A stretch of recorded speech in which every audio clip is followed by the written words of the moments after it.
Hey coaches, Brian Willey with Intentionally Grounded. This is the second video of our online clinic series focusing on the Oklahoma GT counter scheme. In this video, we're going to focus on 3 different ways that Oklahoma protects their counter series, focusing on 3 different variations, including the speed option off of their GT counter scheme, the bubble scheme attached to their counter scheme, and then also a slip screen that's attached to their counter scheme. So the first variation we're going to look at here using our first down playbook is we're going to look at how they use the bubble off of their GT counter scheme. Now, if you're wondering how we block the GT counter scheme up front, go back to our first video of our series where we detail that more in detail. But in this series, we're going to look more at how they complement it. So we're going to look at the exterior portion of things. So they'll run it again out of various formations, out of different personnel groupings, but in this case, we're going to use the example out of 20 personnel. So in this instance, they're still going to be running their GT counter scheme up front. And what they're going to do is they're going to have some sort of a bubble scheme here attached out on the outside towards the 2 receiver surface. And the goal of this is to put the alley defender in conflict, but also to kind of slow down the rush of this end man on the line of scrimmage. So using this formation as our example, one of the things that they could do is they'll take this opposite running back and put him in some sort of a push motion or a tear motion. And as he's doing that, the quarterback is then going to snap the ball. Now, once the play is in motion, the quarterback then needs to identify his read. And they can read the second level defender a variety of different ways. They may decide to identify this defender if he's playing somewhat in the alley over here. But let's pretend if he's over top of the inside receiver here, the Y, in this alignment, then he's more than likely going to read the first person inside the box here who could potentially become a threat to the alley player here. So, for example, if he's reading this player, if he triggers on his read key, which would probably be the guard or the tackle, and he makes any kind of movement towards the GT counter scheme, he's going to flip out the bubble here. More than likely, based off of this alignment, he's going to assume that if the safety is going to play at 10 to 12 yards, they're going to put their athlete in space and force him to make a tackle, hopefully for a 4-yard gain or more. If, for example, this becomes the alley player and they want to triangle the defense out here like this, now this guy becomes the guy he's going to read. If he triggers and makes any kind of movement towards the scheme of the run play, then he's going to flip out the pass play to the F here, who's bubbling out. If he kind of buzzes his feet and tries to play both in space, then it's up to the quarterback to make the best read possible. That can be a little bit of a tricky read for him, but a lot of it depends on who the Y is going to determine who he's going to block here. More than likely, if he's playing out in the alley here and he's just going to buzz his feet and move anywhere laterally here, the Y is more than likely going to take him and still rely on this safety not triggering as hard to this kind of action. But if he puts the F in push motion, more than likely it's going to get the safety's attention and he might be a little bit more active than normal. So you can do it a variety of different ways, but it's really up to the coordinator on how he wants to scheme and really what player he wants to read in the box. The bottom line is they're doing this to slow down this defensive end from scraping and trying to pinch down on this GT counter scheme and for this linebacker scraping over the top. Okay, so now we're going to look at some film of this past season of Oklahoma running the bubble concept with their GT counter scheme. So you see here in this clip, you're going to see the wide receiver orbit motion behind the quarterback, and he's going to be the bubble player. When that happens, you're going to see up front, they're going to run GT counter towards the right. All the rules are still going to be followed. You're going to see the running back cross face. Now with this defensive alignment and the safety being at about 12 yards, that's very advantageous for the quarterback in this situation because his read's going to be pretty simple. You have the receiver out here with an easy one-on-one block with the corner. And then you also have the slot receiver here, have an easily identifiable block as well with the outside linebacker.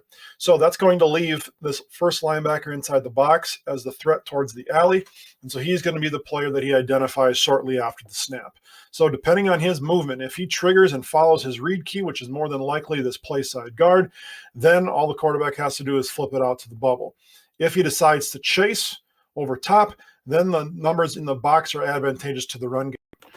Because if he triggers towards the bubble and becomes the alley player, now the offense has everybody accounted for on level 1 and level 2. We have a pulling guard kicking out here, the end man on the line of scrimmage. We get the backside tackle wrapping for play side linebacker. And now the first person that's going to be able to make a play on this run scheme is going to be the safety. And that safety going to be taken care of by either this receiver if he doesn't want to tackle the corner, or he can move over here towards the safety to block him at the second level. But still, that's an advantageous alignment here for the Sooners if they want to run this play. So now we can watch the play in motion.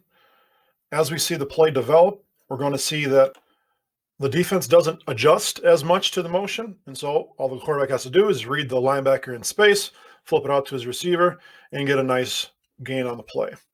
So you can see here now from the tight view as it kind of loads, you're going to see a little bit better view of how the linebackers respond to the motion, and then simply what the quarterback does after he buzzes his feet and makes a move towards the box, making a read very easy and a simple throw for the quarterback.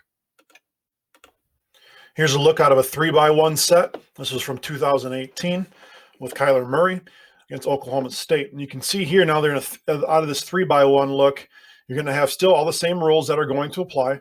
In this case, you're going to be running GT counters to the right. You're going to see the back cross face. And now the player that he's going to identify as the alley player responsible for their bubble guy is going to be this outside linebacker that's lined up over top of the bubble player. So in terms of their blocking scheme, now you can block the first immediate threat out here on the perimeter, and then the read becomes for the quarterback, the alley player here. If he triggers off the tackle's movement and scrapes over top or makes any kind of movement towards the box, he can flip it out here to the guy who's going to be bubbling back. If for whatever reason he decides to play the bubble player, then the quarterback just has to hand the ball off, and they're going to hope for a gain. Here with the tight end to the boundary, they should be able to accomplish that. They can send the tight end out if they would like to guard and account for the corner. They can also at the same time take the pulling guard here to kick out the end-man line of scrimmage and make it a tighter pull from the backside tackle responsible for the front side linebacker. So they should have everybody accounted for, thus just leaving the safety here at about 10 to 12 yards to make the play, which is everything that they're looking for in the first place. So as the play develops here, get a trigger for a run action by the outside linebacker, and so Kyler Murray decides to take the bubble. You'll see it here a little bit better from the tight. You can see on the left-hand side now, number 19 triggers to the run action. Murray flips the ball out to the receiver, who hopefully has enough area now and space to make a move and get positive yards after the catch. The second variation you'll see them use oftentimes is the slip screen paired with the GT counter. So in this instance, when they're out of 20 personnel, you're going to see them fake backfield action here with the GT counter. Quarterback's read still is going to be similar to what it'd be on the bubble, whether it be the alley player here or the first linebacker inside the box, whomever they're going to identify depending on the defensive alignment. In this case, with this base alignment, you're going to see the Y go out and block the corner, and you're going to see the fullback or tight end, whomever they've identified out here, hopefully go get the first player out in the alley, which in this case would be the Sam. Thus then putting the strong safety or free safety on an island and hope that he has to make a tackle on one of our better athletes in space coming downhill from 12 yards. Now you can see this clip of them using the slip screen from this past season out of 21 personnel. In this case, they're going to take their fullback and get him involved in the blocking scheme. He's going to be the person who goes out and takes care of the corner. The tight end is going to take care of the alley player, which just leaves here the receiver on a slip screen, hopefully being able to go one-on-one with this safety at depth.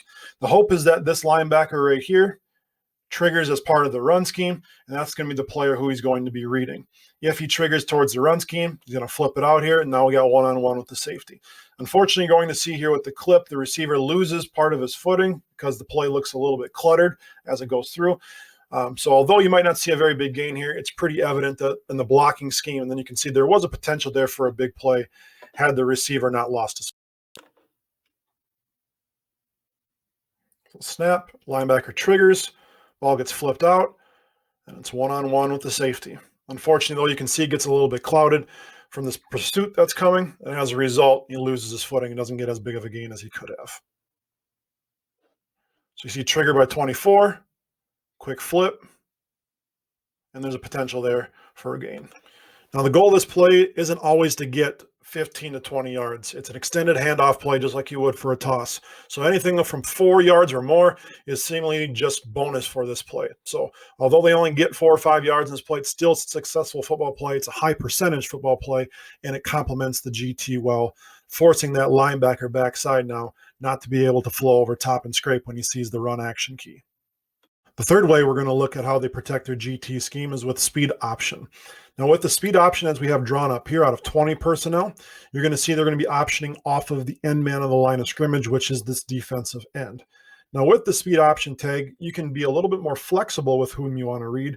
If you want to read the second level defender, you can also read this linebacker here, depending on who's making most of the plays and depending on which player you want to put into conflict. The way I have it originally drawn up here, they're reading off of the end man of the line of scrimmage. So if we've been noticing that he's been squeezing the technique of the pulling tackle for most of the game, it makes an easy read here for the quarterback. They can read his action, send the fullback or H-back up to seal the first linebacker at the second level defender, and then now you're playing option off of this safety. That's the guy he has to beat in space when you pitch the ball to the tailback.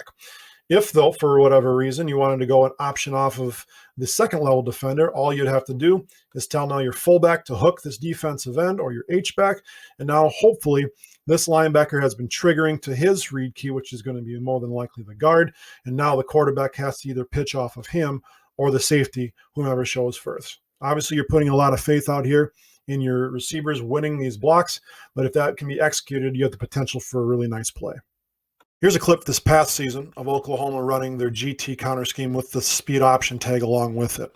Out of 12 personnel as they're lined up here, they're going to read the second level defender located here on the outside linebacker, and so they're going to take their tight end to seal the end man of the line of scrimmage.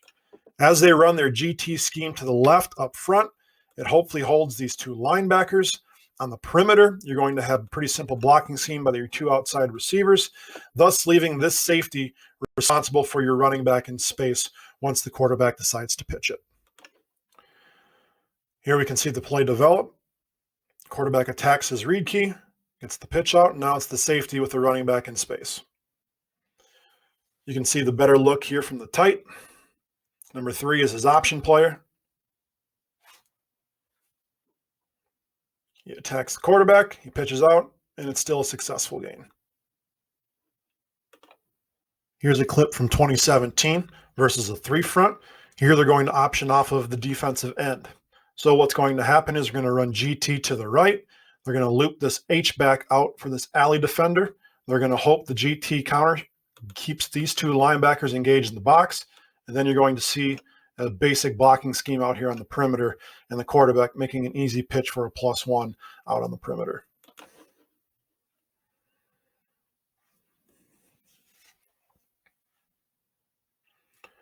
Here you can see it from the tight view. Baker Mayfield's going to attack the defensive end.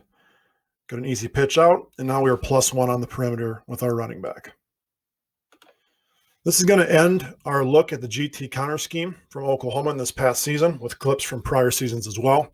If you have any questions on the GT counter scheme or how they run it, or looking for some more clips on it, let me know and get a hold of me on Twitter. I've put my handle down in the notes. And also, if you have any other ideas of teams or videos you'd like us to break down, please also send that information along to us either via Twitter or through our Facebook page, which is also going to be located in our show notes below.